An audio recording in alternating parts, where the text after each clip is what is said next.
ಪೂರಿ ಜಗನ್ನಾಥ ದೇವಾಲಯ ಒಡಿಶಾ ರಾಜ್ಯದಲ್ಲಿರುವ ಈ ದೇವಾಲಯ ಹಿಂದೂಗಳ ಪವಿತ್ರ ಚಾರ್ಧಾಮ್ಗಳಲ್ಲಿ ಒಂದು.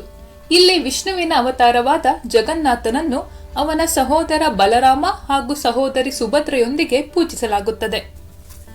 ಈ ದೇವಾಲಯಕ್ಕೆ ಸಂಬಂಧಿಸಿದಂತೆ ಹಲವಾರು ನಿಗೂಢ ಮತ್ತು ಅದ್ಭುತ ಸಂಗತಿಗಳು ನಮ್ಮನ್ನು ಬೆರಗುಗೊಳಿಸುತ್ತದೆ. ವಿಜ್ಞಾನದ ಬಳಿಯೂ ಕೂಡ ಇದಕ್ಕೆ ಉತ್ತರವಿಲ್ಲ. ಪುರಾಣಗಳ ಪ್ರಕಾರ ಜರ ಎಂಬ ಬೇಟೆಗಾರ ಶ್ರೀಕೃಷ್ಣನ ಕಾಲಿಗೆ ಬಾಣ ಹೊಡೆದಾಗ ಶ್ರೀಕೃಷ್ಣನು ಮರಣ ಹೊಂದುತ್ತಾನೆ. ಜರನು ಶ್ರೀಕೃಷ್ಣನ ಅಂತ್ಯ ಸಂಸ್ಕಾರ ಮಾಡ್ತಾನೆ. ಇಡೀ ದೇಹ ಪಂಚಭೂತಗಳಲ್ಲಿ ಲೀನವಾಗುತ್ತೆ. ಆದರೆ ಚಿತೆಯಲ್ಲಿ ಒಳೆಯುವ ಲೋಹದ ವಸ್ತುವೊಂದನ್ನು ಜರ ಗಮನಿಸುತ್ತಾನೆ. ಆ ಲೋಹದ ವಸ್ತು ಏನು ಎಂಬುದು ಜರನಿಗೆ ತಿಳಿಯುವುದಿಲ್ಲ. ಆಗ ಜರನು ಒಂದು ಮರದ ದಿಮ್ಮಿಯೊಳಗೆ ಈ ಲೋಹದ ವಸ್ತುವನ್ನ ಇಟ್ಟು ಸಮುದ್ರದಲ್ಲಿ ತೇಲಿಬಿಡ್ತಾನೆ.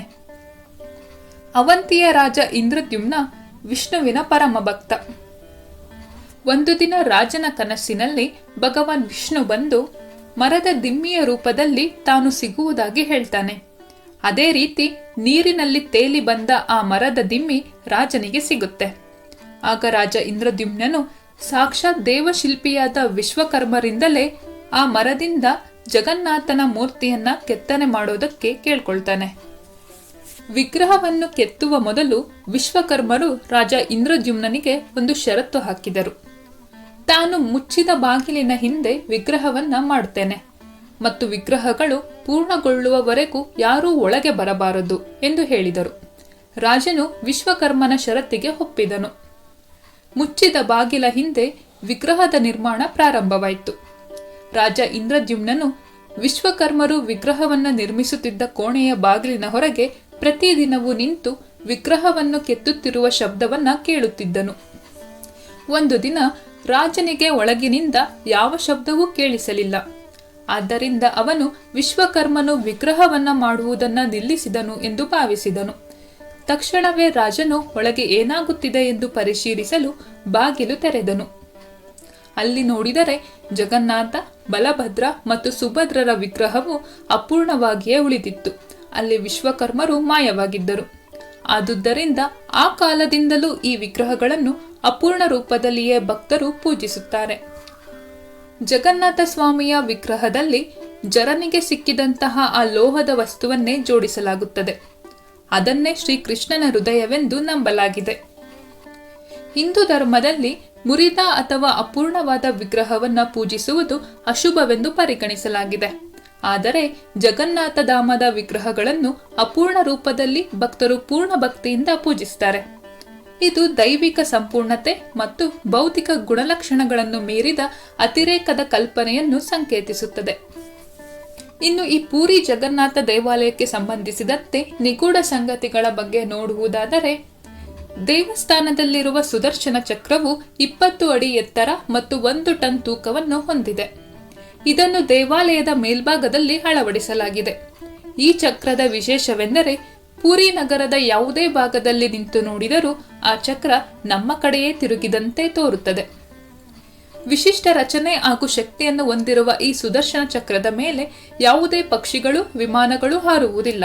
ಅದು ಚಕ್ರದ ಒಂದು ದೈವ ಶಕ್ತಿಯ ಪ್ರಭಾವ ಎಂದು ಹೇಳಲಾಗುತ್ತದೆ.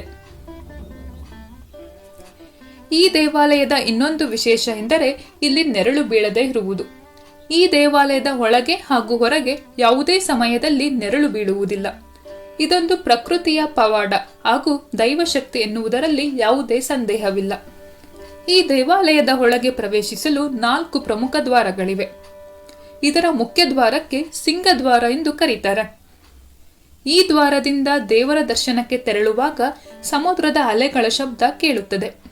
ಅದೇ ದ್ವಾರದ ಮೂಲಕ ನೀವು ಹಿಂದಿರುಗಿ ಬರುವಾಗ ಅಲೆಗಳ ಶಬ್ದ ಕೇಳಿಸುವುದಿಲ್ಲ. ದೇವಾಲಯದ ಶಿಖರದ ಮೇಲಿರುವ ಧ್ವಜ ಯಾವಾಗಲೂ ಗಾಳಿಯ ವಿರುದ್ಧ ದಿಕ್ಕಿನಲ್ಲಿ ಹಾರುತ್ತದೆ. ದೇವಾಲಯದ 45 ಅಂತಸ್ತಿನ ಶಿಖರದಲ್ಲಿರುವ ಧ್ವಜವನ್ನು ಪ್ರತಿದಿನ ಬದಲಾಯಿಸಲಾಗುತ್ತದೆ. ಒಂದೇ ಒಂದು ದಿನವೂ ಆ ಧ್ವಜವನ್ನು ಬದಲಿಸದಿದ್ದರೆ ದೇವಾಲಯವನ್ನು 18 ವರ್ಷಗಳವರೆಗೆ ಮುಚ್ಚಲಾಗುತ್ತದೆ ಎಂದು ಹೇಳಲಾಗುತ್ತದೆ. ಪ್ರಪಂಚದ ಯಾವುದೇ ಸಮುದ್ರ ತೀರದ ಪ್ರದೇಶಗಳಿಗೆ ಹೋದರೆ ಸಾಮಾನ್ಯವಾಗಿ ಹಗಲಿನ ವೇಳೆಯಲ್ಲಿ ಗಾಳಿಯು ಸಮುದ್ರದಿಂದ ಭೂಮಿಯೆಡೆಗೆ ಬೀಸುತ್ತದೆ. ಅಂತೆಯೇ ಸಂಜೆಯಾದಂತೆ ಭೂಮಿಯಿಂದ ಸಮುದ್ರದ ಕಡೆಗೆ ಗಾಳಿ ಬೀಸುವುದು. ಆದರೆ ಈ ಪ್ರಕೃತಿಯ ನಿಯಮಗಳು ಪುರಿ ಜಗನ್ನಾಥ ದೇವಾಲಯದ ಬಳಿ ಇರುವ ಸಮುದ್ರದಲ್ಲಿ ತದ್ವಿರುದ್ಧವಾದ ನಿಯಮದಲ್ಲಿ ಉಂಟಾಗುವುದು. ಈ ದೇವಸ್ಥಾನದಲ್ಲಿ ದಿನಗಳಿಗೆ ಅನುಗುಣವಾಗಿ 2,000ರಿಂದ 20,000 ಭಕ್ತರು ದೇವಾಲಯಕ್ಕೆ ಆಗಮಿಸುತ್ತಾರೆ. ಆದರೆ ದೇವಾಲಯದಲ್ಲಿ ಬೇಯಿಸುವ ಪ್ರಸಾದದ ಪ್ರಮಾಣವು ವರ್ಷ ಉದ್ದಕ್ಕೂ ಒಂದೇ ಆಗಿರುತ್ತದೆ. ಆದರೂ ಎಂದಿಗೂ ಪ್ರಸಾದ ಹೆಚ್ಚಾಗುವುದು, ಕಡಿಮೆಯಾಗುವುದು ಅಥವಾ ವ್ಯರ್ಥವಾಗುವ ಸನ್ನಿವೇಶಗಳು ಸಂಭವಿಸಿಲ್ಲ. ಉರುವಲು ಬಳಸಿಯೇ ವಿಶೇಷ ಸವಿಯ ಪ್ರಸಾದವನ್ನು ಇಲ್ಲಿ ತಯಾರಿಸಲಾಗುತ್ತದೆ. ಇಲ್ಲಿ ಮಾಡುವ ಅಡುಗೆ ಅಥವಾ ಪ್ರಸಾದಕ್ಕೆ ಮಣ್ಣಿನ ಮಡಿಕೆಯನ್ನೇ ಬಳಸಲಾಗುವುದು. ಪ್ರಸಾದದ ತಯಾರಿಕೆಗೆ 7 ಮಡಿಕೆಗಳನ್ನು ಬಳಸಲಾಗುವುದು. ಆ ಮಡಿಕೆಗಳನ್ನು ಒಂದರ ಮೇಲೊಂದರಂತೆ ಜೋಡಿಸಿ ಪ್ರಸಾದವನ್ನು ತಯಾರಿಸುತ್ತಾರೆ. ವಿಜ್ಞಾನದ ಪ್ರಕಾರ ನೋಡಿದರೆ ಕೆಳಭಾಗದಲ್ಲಿರುವ ಮಡಿಕೆಯ ಪ್ರಸಾದವು ಮೊದಲು ಬೇಯಬೇಕು. ಆದರೆ ಇಲ್ಲಿ ತುತ್ತ ತುದಿಯಲ್ಲಿರುವ ಮಡಿಕೆಯ ಪ್ರಸಾದವು ಮೊದಲು ಬೇಯುತ್ತದೆ, ನಂತರ ಅದರ ಕೆಳಗಿರುವ ಮಡಿಕೆ, ಹೀಗೆ ಮೇಲಿನಿಂದ ಕೆಳಭಾಗದವರೆಗೂ ಒಂದಾದ ನಂತರ ಒಂದರಂತೆ ಬೇಯುವುದು. ಈ ದೇವಸ್ಥಾನದಲ್ಲಿರುವ ಜಗನ್ನಾಥ ಸ್ವಾಮಿ, ಬಲರಾಮ ಮತ್ತು ಸುಭದ್ರಾ ದೇವಿಯ ಮರದ ವಿಗ್ರಹಗಳನ್ನು ಪ್ರತಿ 12 ವರ್ಷಗಳಿಗೊಮ್ಮೆ ಬದಲಾಯಿಸಲಾಗುತ್ತದೆ. ಆ ಸಮಯದಲ್ಲಿ ಇಡೀ ಪೂರಿ ನಗರವೇ ಕತ್ತಲೆಯಲ್ಲಿರುತ್ತದೆ. ಅಂದ್ರೆ ಇಡೀ ನಗರದ ದೀಪವನ್ನೇ ಆರಿಸಿರುತ್ತಾರೆ. ನಂತರ CRPF ಯೋಧರು ದೇವಾಲಯದ ಸಂಕೀರ್ಣವನ್ನು ಸುತ್ತುವರೆದಿರುತ್ತಾರೆ.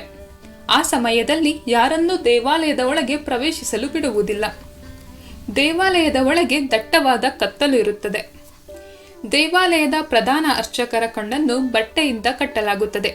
ಕೈಗಳಿಗೆ ಗ್ಲೌಸ್ಗಳಾಕಿರುತ್ತಾರೆ. ನಂತರ ಅರ್ಚಕರು ಹಳೆಯ ವಿಗ್ರಹದಿಂದ ಬ್ರಹ್ಮ ಪದಾರ್ಥವನ್ನು ತೆಗೆದು ಹೊಸ ವಿಗ್ರಹಕ್ಕೆ ಸುರಿಯುತ್ತಾರೆ. ಆ ಬ್ರಹ್ಮ ಪದಾರ್ಥ ಯಾವುದು?